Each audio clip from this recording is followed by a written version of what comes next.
Hello and welcome back. We are at part 3, shelf 3 of my 300 plus subscriber thank you video, giving you a tour of my shelves. And we are almost done. Holy crap. If I ever reach 600 subscribers, I am just going to do a giveaway. I mean, oh good Lord, this is hours and hours of stuff. It's fun. I'm enjoying it. I'm having a good time. I'm getting some good feedback. People are seeing some games they haven't heard of. They're seeing some good suggestions, and they're going out and they are enjoying these games themselves, checking them out. So that is a success. But wow.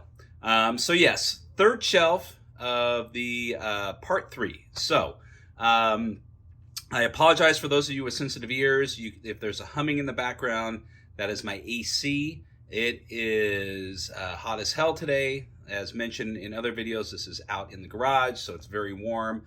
I try to do some noise cancellation and hopefully get rid of that. So if you still pick it up, I apologize, but hopefully it is not distracting. So on to the third shelf. Starting here at the end, we have the Star Wars Anniversary Edition of the Weston Games D6 Star Wars role-playing game, a fan favorite of many people over the years. And yes, I was aware of this role-playing game back in the day, and yes, they had it readily available at my local game stores. But no, I didn't play it. Primarily, the books that I owned were strictly to supplement my knowledge of Star Wars. A lot of the information back in the day before the novels got popular were strictly through these games, and the only way to feed your Star Wars needs was through these role-playing games. So even though I never got it to the table, never really, had a chance to, I would still grab the variety of source books just to increase my knowledge of the Star Wars universe, because that's all we had, aside from the comic books and the few novels in the beginning before the expanded universe took off. But anyways, I've read through this again, and I thoroughly enjoy it. I was looking forward to playing a game at Star Wars Day at my friend's game store. Unfortunately, that did not occur, but still, it is still embedded in my head now. Really want to play it because it seems like it's going to be a lot of fun. All right, so moving on. Next to that, we have the newest version of Savage Worlds, Deadlands. This was something that I hopped on and kickstarted when it came out back in the day. Went through almost the full package. I didn't get my little Buckaroo sheriff's badge to wear at the game table, but got most of the things necessary for the game. I'm thoroughly enjoying it. I'm running it for my son and his friends. We've run about 3 sessions now. They are having an absolute blast. Savage Worlds, the new edition, the SWADE edition, is a lot of fun. I do like how they, minor changes, but still made it a little bit more simple. It is still Savage Worlds. It is one of those where you either love it or you hate it. But for those that love it, they absolutely love it. And for what it does well, it exceeds and excels above and beyond expectations. And one of those is definitely Deadlands. So if you're even slightly curious about Weird West, I know that there's kind of been a bit of an abundance of Weird West. By abundance, I mean 3 or 4 options with Deadlands, with the Weird Frontiers for DCC, and and Haunted West. Yes, apologies for forgetting that. And I know there's a couple others, sprinkled about out there, but those are the ones that are kind of in center focus right now.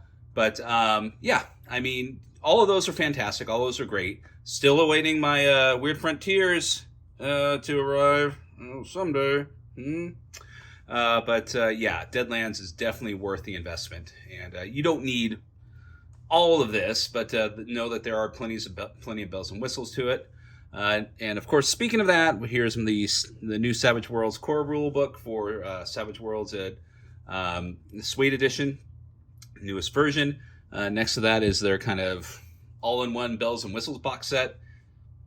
Gives you all of the bennies, all of the extra, supplements, cards, dice, all the things that you probably already have. You don't necessarily need to play, but it's worth having for those who really want to enjoy Deadlands. and it's good to have. So definitely, if Savage Worlds is your thing, go all in. You're not going to regret it. All right, moving over slightly, a little bit here. Next to that, we have the Edge of the Empire core rulebook, Beyond the Rim supplement, a couple smattering of things in there. The Star Wars Allies and Adversaries, Edge of the Empire beginner game, and I think that's about it for that. So yeah, Star Wars Edge of the Empire. Let's see here. I'm going to move that back, get a little bit of shadow there. Star Wars Edge of the Empire. I mean, as mentioned with the Star Wars D6, I didn't play back in the day.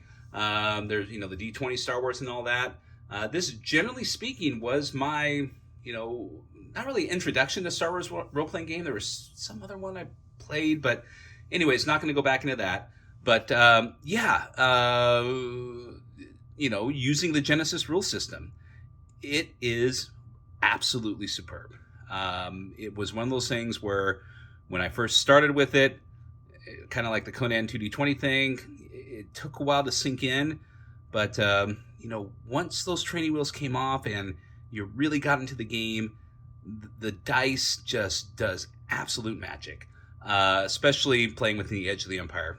I don't really have much interest in the other two things, but, to be that, that ragtag team of rogues living on the edge of the galaxy, doing what we do best, and, getting in trouble, getting out of trouble, avoiding the Empire, avoiding bounties on our head, smuggling here, helping people there, essentially becoming Firefly in Star Wars is what it became. And some very dramatic moments, just the dice just helps you learn to be a better role player. It actually helps you to be a better improviser within the games, not just as a player, but as a GM.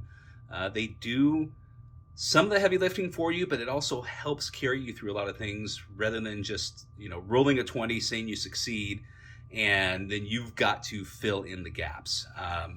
So yeah, I mean, even if you're not a Star Wars fan, it's definitely worth checking out the Genesis system for that particular aspect to kind of help you be a better role player. I think it does an excellent job at that, and also for if you're looking for a more cinematic aspect to your game, that's not necessarily the rules doing it for you. It's the dice helping you do that. So, okay.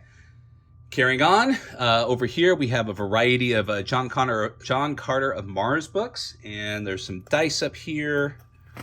Yep, so a couple things of dice. Woo, dice, along with some cards. Let's see here. Yep, woo, cards. John Carter of Mars. Love the novels. Big fan of the novels, for as cheesy as they are for when they were written at the time. But just pulp, sword and sandals, just the epitome of that particular genre. I think the game does a good job at it. I kind of feel John Carter of Mars is another one of those that people either love it or hate it. I think being a fan of the fiction, or at least the style of fiction, does help out a lot with that. But it's if you're new to John Carter of Mars, so one thing I like about Modiphius is it does fill in a lot of the lore aspect from these writers. Whether it be Howard or holy shit, I can't believe I forget John Carter of Mars's author. Oh, god damn it, I am such an idiot. But oh shit. Yep, you know what? I'm gonna edit it in through the magic of editing. All right, carrying on. Get John Carter of Mars. It's a fun game. What do we have stuck in here? Maps for John Carter of Mars. What do we have here? We have, Against the Darkmaster, Shadow of the Northern Woods, and Against the Darkmaster core rulebook.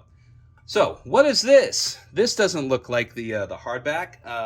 If for those of you that own it, no, it does not, because I only back the PDFs, and it was widely popular. And when it came out, the books themselves, as much as I felt I made a mistake, the hardback just wasn't readily available. I grew impatient, and finally I said, screw it. I'll send it to my printer, print it myself. So I have a hardback copy, because this is a beast of a book. and there's no way in hell I was going to read that on a small little tablet. And I think shortly after it arrived, the book became available to purchase. But c'est la vie. I know that they're doing a second printing. I may jump on with that just to get a better print than what's in there. But this personal print job will do from the PDFs that I got. Wonderful game. Spiritual successor to Middle Earth Roleplay. ICE's role-playing in Middle Earth. It's a Tolkien game, and definitely worth checking out. It has that vibe.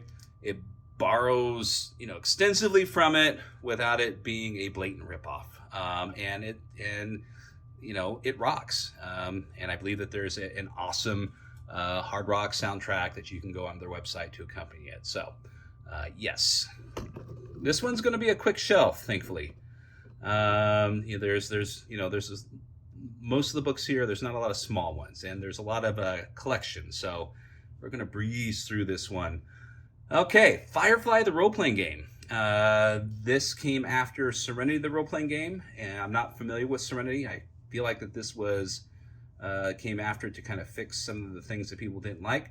I could be wrong in that. A lot of the information stored in my brain is mixed up with other things, like remembering my son's first name, my anniversary, and which foot to put the gas pedal on after I start my car. So some things get jumbled around. All right. So what's to be said? I mean, Firefly, as far as I'm concerned, is in the zeitgeist of most of the fandoms out there. You know what Firefly is, even if you're not a fan of it. And the role-playing game does exactly that. It is from Margaret Weiss's now defunct company, I believe, and I think it uses an older version of Cortex, and it does its job. I played in the game with this. It was ran by Lloyd Gahan. A lot of you know Lloyd from Modiphius, and had an absolute blast. Had an absolute fantastic blast. It would definitely be one that I would like to get to the gaming table. It's a difficult one to find. I know it's one of those that's kind of out there. It's mixed up within collector's prices and its rarity, along with its other books. This one I found, at a store out in Anaheim. It was just sitting there, and they were selling priced to go like $9 or $10, and I grabbed that and ran out the door. And then I came back in and paid for it. So, yeah, Firefly. If you're a fan of the show, you've got to get this, even if it's just the PDF. All right, sorry. This shelf is very low, and I'm on my knees. I'm just kind of stretching a little bit. Okay.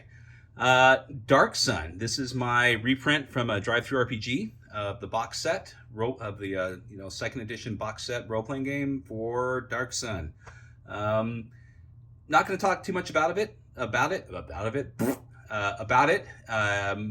you know DarkSun, you know it. For those who are kind of on the perimeter of it, you can go look it up. But just going to talk about the print itself.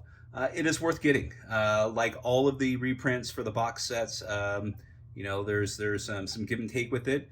You're going to get all the materials in there. It's going to look wonderful. The artwork is going to look fantastic. It's going to be perfectly easy to read. The trade-off is certain things in regards that you would get for the box set. The little bells and whistles. The maps you're not going to get. The maps are going to be quartered off and spread out amongst pages. And for example with DarkSun, the little flip books. Yes, they're enlarged and reprinted in here, and they look wonderful and easy to read, but you're not going to be able to use it as a flip book.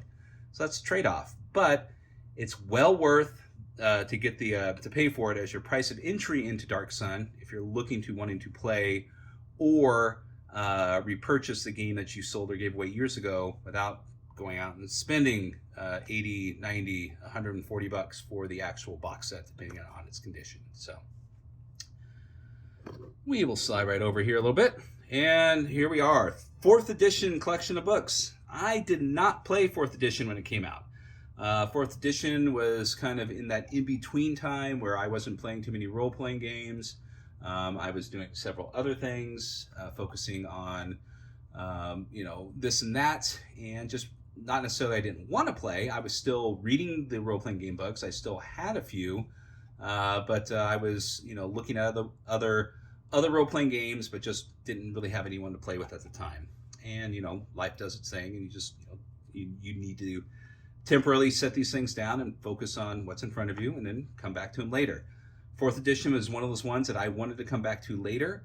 I never believed in the ridiculous amount of tropes and memes and fourth edition, we won't talk about that one because that was absolute crap, and I'm just going to pee all over my pages and throw it in the trash. No, I mean, come on.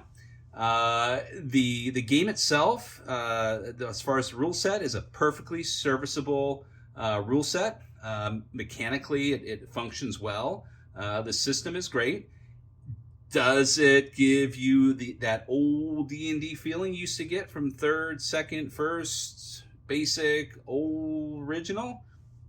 No, it doesn't. It's the D&D 4th edition rule set with a car wrap of Dungeons and Dragons nostalgia wrapped around it. Does that mean it's a bad game? No. Does it mean it's the worst edition ever? No, it doesn't.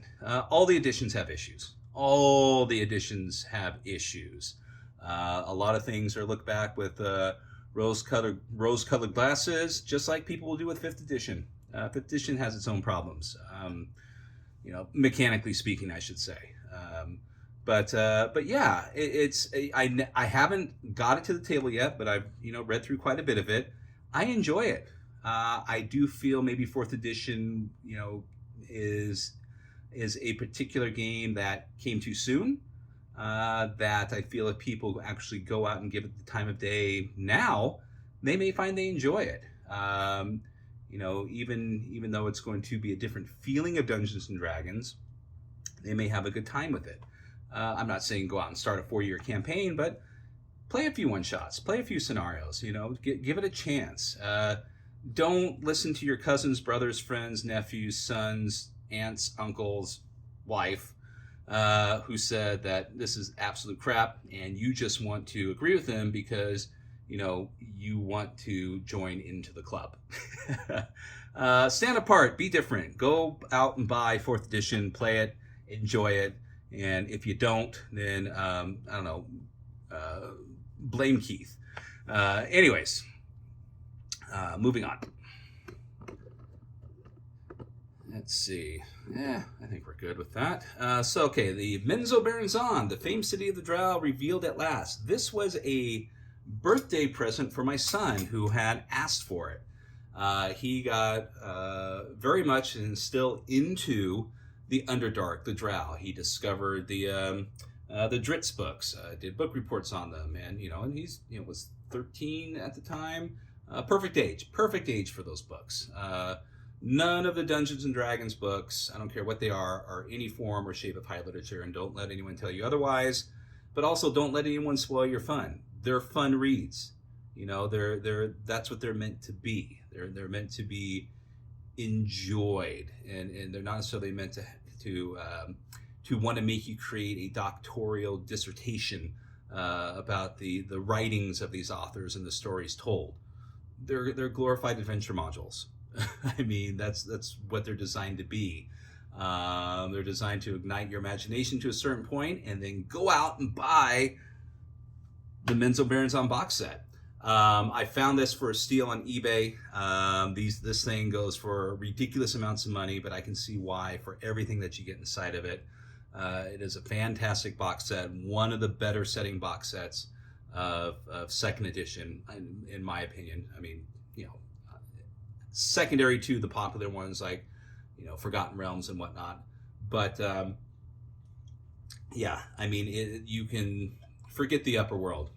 Run an entire campaign as a bunch of Drow and Menzoberranzan, and you will not, you will not regret it. So, next to that, we've got Time and Time Again. What is that, you say, Scott? Oh, I think it's time that I should pull one out. All right, so Time and Time Again.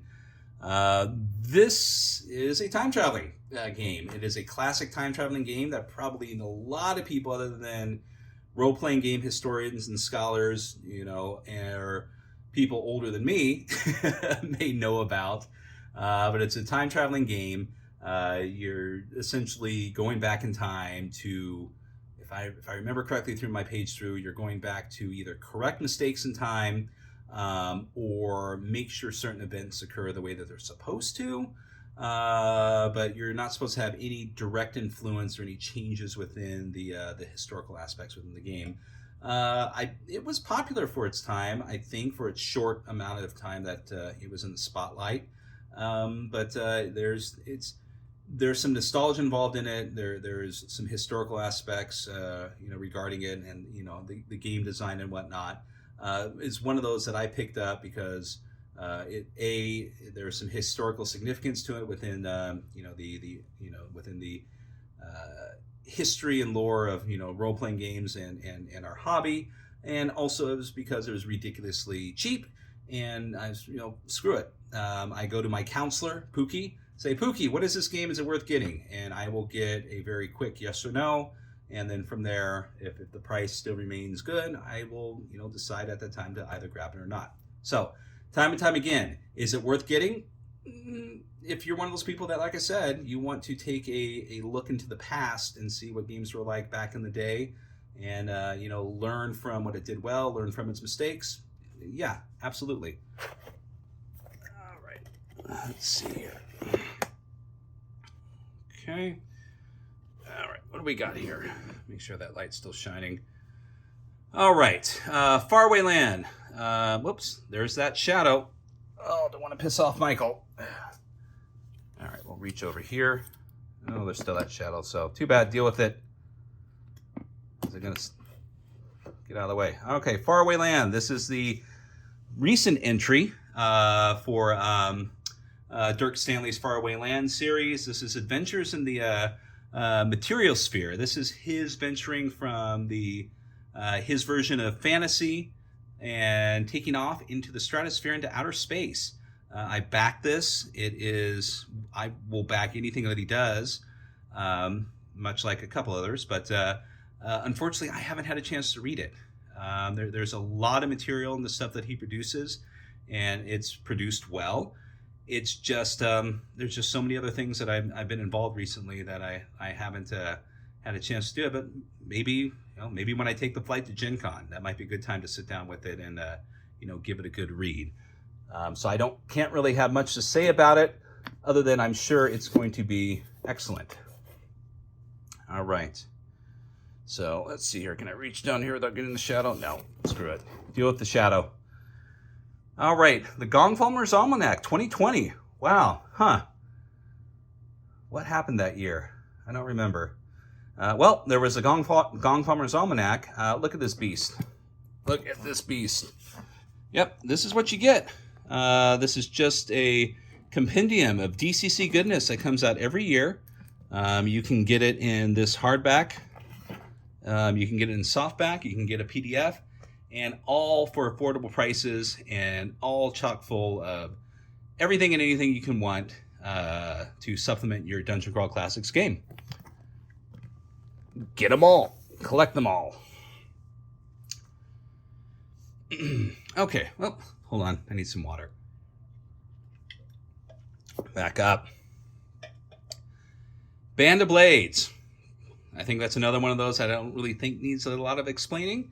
Band of Blades, Dark Company mixed with the mechanics of, it's Forged in the Dark by Evil Hat Games. Yes, Forged in the Dark, and yeah, you want to play a game of the Black Company? There you go. A lot of don't say asset management, but there is a lot of asset management involved. I have not got it to the table. I have not played it. I hear good things about it. I hear horrible things about it. But I think that kind of goes with a lot of the, Powered by the Apocalypse and Evil Hat games that utilizes Forged in the Dark. I'm kind of neutral on it. I don't think it's bad. I don't think it's astounding, but it's one of those that I really don't think I can make a decision until I actually take a moment to play it or run it. So here we are. Weird Adventures. This one's an odd one. This one is just one that I grabbed off of DriveThru. I believe it was on sale. This is a hardback print of it. There's, it's an anthology of a bunch of different things tossed together in here regarding a lot of pulp RPG related materials, and did a couple pages through of it. It's fantastic. There's a lot of great stuff in there. And if it's still, if you can still get it for cheap, whether it be the hardback or the softback, grab it. If you're into pulp RPGs, you will not be disappointed. All right, Bullwinkle and Rocky, a role-playing game. This is the Bullwinkle and Rocky role-playing party game. This I got as a joke. This was purchased a few years ago. It was supposed to be a joke gift for Bud from Bud's RPG Review. Unfortunately, we were right in the beginnings of all of the shipping crisis occurring around the world, and this game cost me $8. And it was kind of sent to still continue to push the envelope of the whole Bud hating Toon thing. It was supposed to be a funny joke to send them to, continue the rage that occurs with that game. But I think it was going to cost me like $50 or $60 to send it to it for his birthday. And no, I'm not going to spend $50 to send a $8 joke over the pond. So here it sits, awaiting someone of less discriminating tastes. So will I do something with it? Maybe for a laugh. There we go. There's my 600 subscriber special. If you can get me to 600 subscribers, I will do a giveaway of Bullwinkle and Rocky. And you have to pay for shipping. All right, here we have a copy of Vampire the Masquerade. This was a book I borrowed from Matt Craft, friend of the channel and friend in general. And I was not a Vampire the Masquerade kid, even though I grew up right in the peak of it all, in the beginning and the peak of it all. But a lot of people were. And I don't know if this is the original one or if it's a reprint. I mean, it is the classic cover. I think it might be the original. I borrowed it to read through it.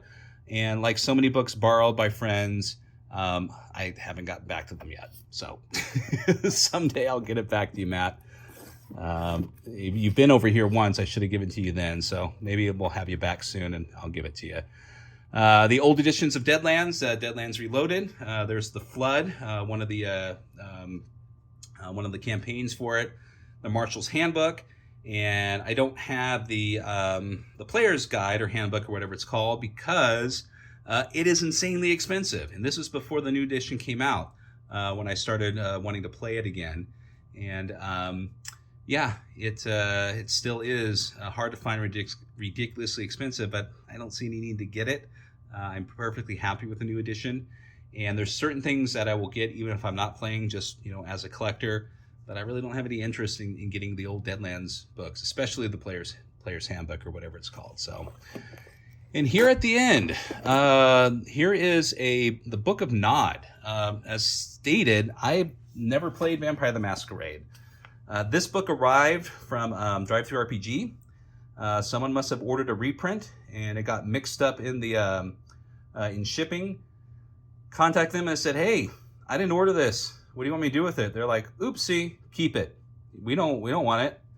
So there, I've got a Book of Nod. I don't know what to do with it.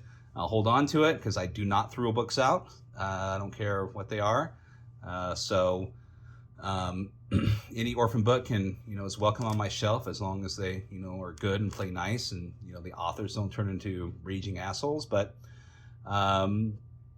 yeah, the Book of Nod. I know it's an important supplement for Vampire the Masquerade. I believe it tells the story of the original vampire. I don't know. Maybe I should read it sometime. But yeah, that's another one. I may do. Give me to 600 subscribers. You'll get Bullwinkle and the Book of Nod. Two great tastes that go great together. And there we are. Slide back in there. All right, there we are. That is the third shelf. This went relatively quicker than the other ones, and with no edits.